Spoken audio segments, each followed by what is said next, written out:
টিকটকে video upload করছেন কিন্তু ভিউ পাচ্ছেন না, কোনো ধরনের লাভ ক্রিয়েট পাচ্ছেন না, কপি লিঙ্ক হচ্ছে না। আজকের এই ভিডিওতে সম্পূর্ণ দেখিয়ে দেবো কিভাবে আপনি টিকটক ভিডিওতে বেশি বেশি ভিউ পাবেন এবং আপনার ভিডিওটি ট্রেন্ডিংয়ে চলে যাবে। এরকম একটি টিপস আজকে রেখেছি আপনাদের জন্য। ভিডিওটি ধৈর্য সহকারে শেষ পর্যন্ত দেখবেন। আশা করি ভিডিওটি আপনার জন্য খুব হেল্পফুল হবে। ভিডিওটি সম্পূর্ণ দেখেন। আশা করি চ্যানেলটি সাবস্ক্রাইব করে যাবেন পরবর্তী ভিডিওগুলো সবার আগে পাওয়ার জন্য।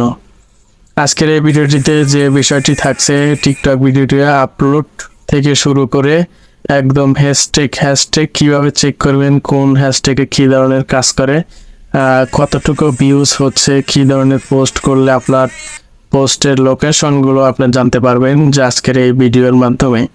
ভিডিওটি সম্পূর্ণ দেখবেন, 1 সেকেন্ড স্কিপ করবেন না, টেনে দেখবেন না, তাহলে আপনি মিস করে যাবেন আজকের এই টিপসটি। ভিডিওটি ক্লিক করলে অবশ্যই শেষ পর্যন্ত দেখবেন। আশা করি ভিডিওটি ভালো লাগবে। Okay, let's go.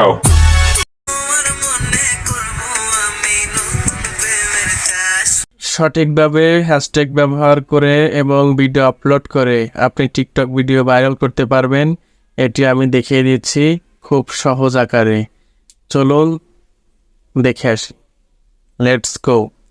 সঠিকভাবে ভিডিও আপলোডের জন্য প্লাস আইকনে ক্লিক করতে হবে। প্লাস আইকনে ক্লিক করবার পর এরকম ইন্টারফেস আসবে, ওকে দিতে হবে। তারপর আপনার পছন্দ অনুযায়ী ভিডিও নির্বাচন করতে হবে। তারপর নেক্সটে যাওয়া লাগবে।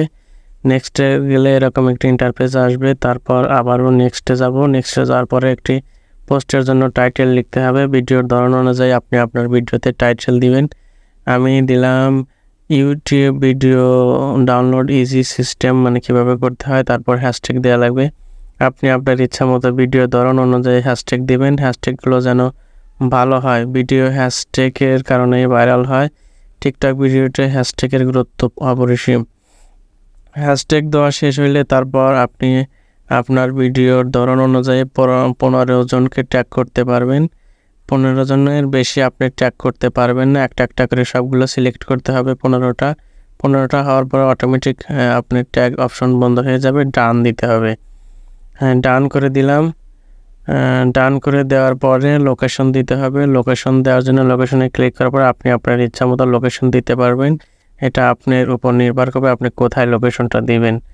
যে জায়গায় বেশি ওই জায়গাতেই বেশি লোক বসবাস করে সেখানে দিলেই ভালো হয়। তারপর পোস্টের জন্য এভরিওয়ান ফ্রেন্ড অনলি ইউ, না আমি এভরিওয়ান দিব। এভরিওয়ান দেওয়ার পরে পোস্ট করে দিব। দেখেন পোস্ট হচ্ছে। পোস্ট হওয়ার পরে এরকম একটি ইন্টারফেস আমাদের সামনে আসবে, যেটাকে দেখা যাবে।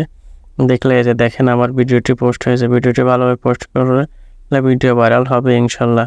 ভিডিওটি ভালো লেগে থাকলে লাইক, কমেন্ট এবং শেয়ার করে দেবেন। আশা করি ভিডিওটি